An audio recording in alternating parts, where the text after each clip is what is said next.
Bueno, y saludamos a esta hora al Contralor Delegado para el Posconflicto, Juan Carlos Gualdrón. Le ha venido haciendo seguimiento a la implementación del acuerdo de paz. Conocíamos el último informe de la Contraloría con corte al 2021 que mostraba las serias deficiencias, la cantidad de dinero que hace falta para la implementación de todo el acuerdo de paz en Colombia. Pero abrieron ustedes, doctor Gualdrón, una actuación especial en este 2022 a propósito de todos los hallazgos que hicieron el año pasado. ¿Qué nuevo han encontrado? ¿Qué le podemos contar a los oyentes, quienes nos siguen a través de caracol.com.co, sobre lo que ha encontrado usted, especialmente en lo que ha sido la atención a las víctimas del conflicto en Colombia? Orlando, con los buenos días y a todos los que nos escuchan y nos ven. A ver, el acuerdo de paz en su punto quinto habla de las víctimas específicamente, y en ese punto de las víctimas la Contraloría General, en cabeza de la Contraloría Delegada para el Posconflicto, el año pasado tuvo la decisión de revisar 58.000 registros. Cuando hablamos de 58.000 registros, son 58.000 personas, puede que se repitan en algún caso, personas que son sujetos de reparación por alguna de las medidas de la ley 1448 o la ley de víctimas. En eso que encontramos, tomamos una muestra pequeña y de esa muestra pequeña encontramos que cerca de 700 millones de pesos han sido girados a personas que aparecen, ojo, esta claridad es muy importante, que aparecen como fallecidas en la Registraduría Nacional del Estado Civil, pero que en el Registro Único de Víctimas todavía están como activas, es decir, están recibiendo dinero de indemnizaciones y de ayuda humanitarias personas que aparecen como fallecidas en la registraduría.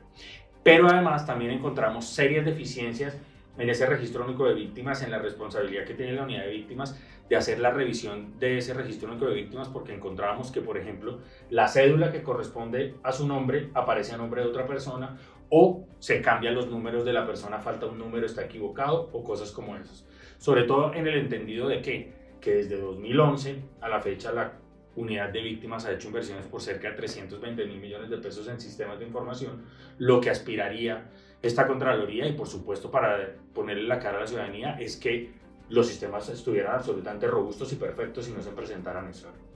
Y al final, con lo que usted me estaba preguntando del año 2022, esos mismos 58.000 registros, tomamos la determinación por instrucciones del señor Contralor General de revisarlos absolutamente todos, ya no la muestra 2021, y en este momento tenemos una muestra cercana a 11.000 de esos 58.000 que tienen alguna deficiencia de información. Esperamos, y no quiero comprometerme antes de tiempo, pero les estaremos entregando la información a ustedes tal vez hacia junio o julio, cuando la actuación termine. Pero fundamentalmente, que hemos encontrado, que se puede decir, y esto no sesga el proceso de la auditoría, lo mismo que estamos viendo: registros que no corresponden la cédula con el nombre de la persona, algunos temas relacionados con unas posibles suplantaciones de personas que han cobrado dineros de personas que aparecen como fallecidas, y lo otro es que hemos visto que los controles de la supervisión que hay entre la unidad de víctimas y los bancos no han sido los mejores, sobre todo por unas demoras de las personas no cobran y cuánto tiempo se demora esa plata en regresar a la unidad de víctimas. El sistema. Esa muestra, digamos, y esos más de 700 millones que han encontrado ustedes que se giraron a personas que han fallecido o personas que al menos en la registraduría aparecen así, ¿a cuántas personas corresponden? ¿De cuántas personas podríamos estar hablando entre esos 58.000 registros o los 11.000 que ustedes ya revisaron a fondo? Ahora, lo único que podemos decir es de la actuación 2021, que hablamos específicamente de 76 registros. Esos 76 registros, es importante que la ciudadanía conozca que ya hicimos compulsa a la Procuraduría para los temas disciplinarios de los funcionarios, y por el otro lado hicimos también compulsa de copias, pasamos el traslado a la Fiscalía General de la Nación, porque hay posibles suplantaciones de terceros que están cobrando esa plata. Te insisto, de esos 58.000 registros pasamos a cerca de 11.000. Sería una irresponsabilidad decir específicamente ahora cuántos, porque esos registros se repiten personas porque personas de pronto pueden recibir plata por algunas distintas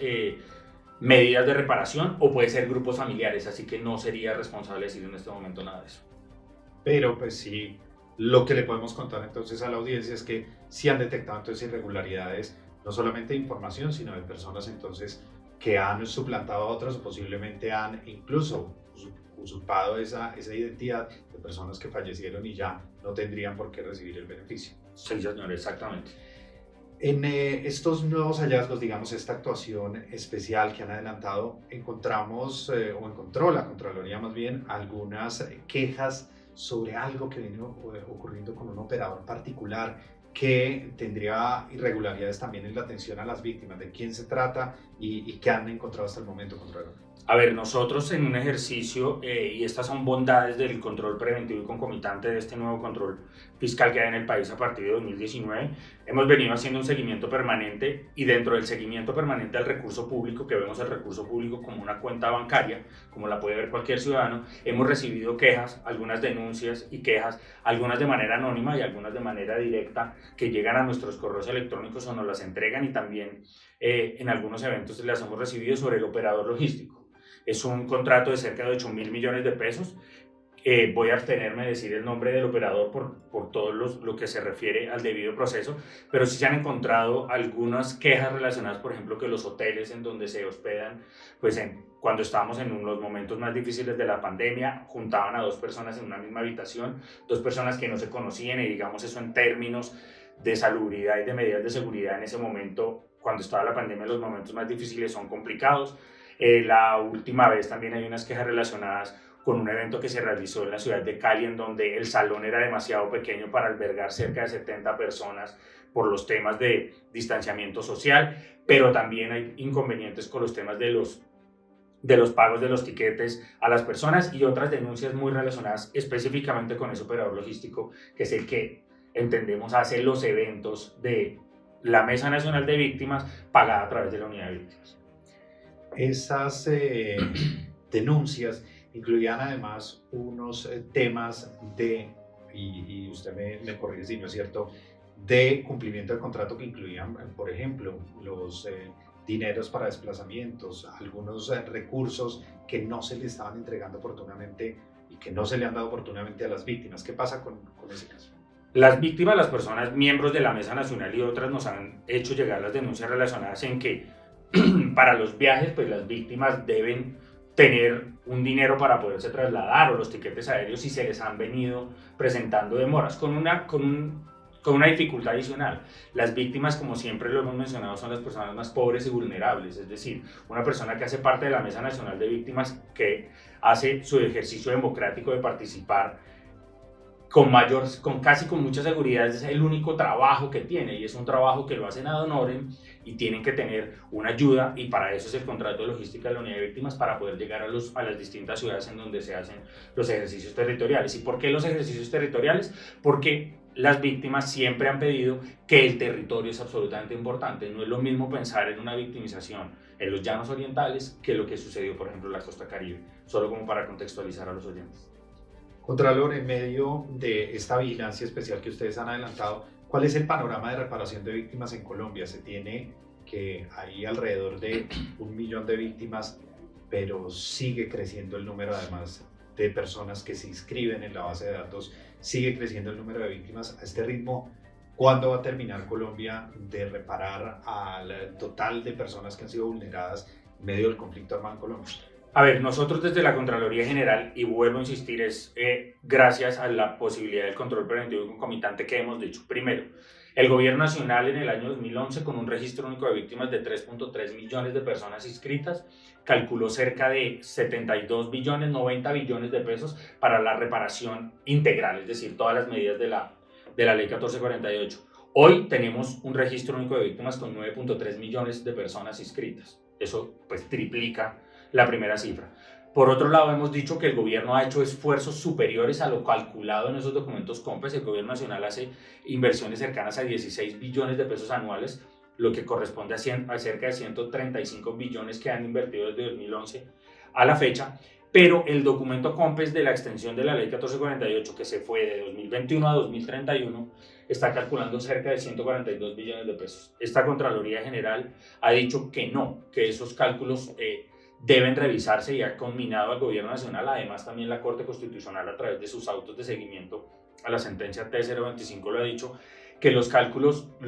que tenemos nosotros son cercanos a 343 billones de pesos adicionales, es decir, los 140 no alcanzarían por una razón, por ejemplo, lo que a usted le llamó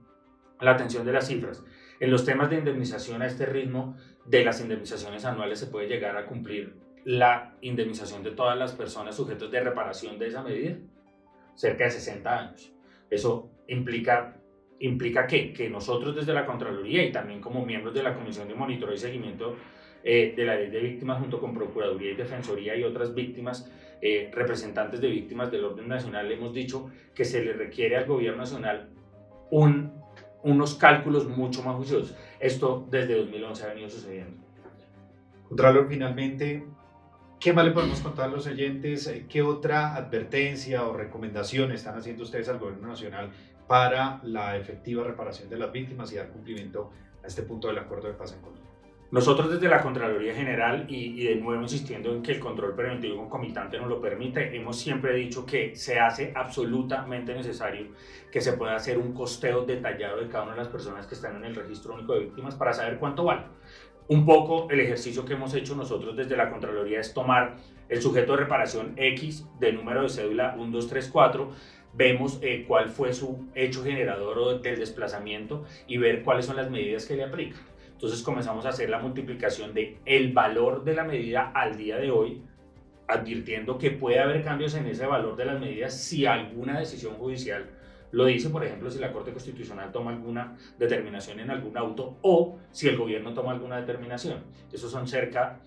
de ejercicios matemáticos, entonces tomamos persona por persona y eso es lo que le hemos pedido nosotros al gobierno nacional, que haga un costeo detallado de cada una de la persona y las medidas que le corresponden para saber en realidad cuánto vale esa ley de víctimas con 9.3 millones de personas en el registro único de víctimas, que eso es importante mencionar. Pero pues seguimos en Caracol Radio con el foco puesto a lo que pasa con la implementación de los acuerdos de paz. Es Juan Carlos Gualdrón, Contralor Delegado para el Postconflicto, y lo que pasa en materia de víctimas en Colombia. Gracias, doctor. A usted.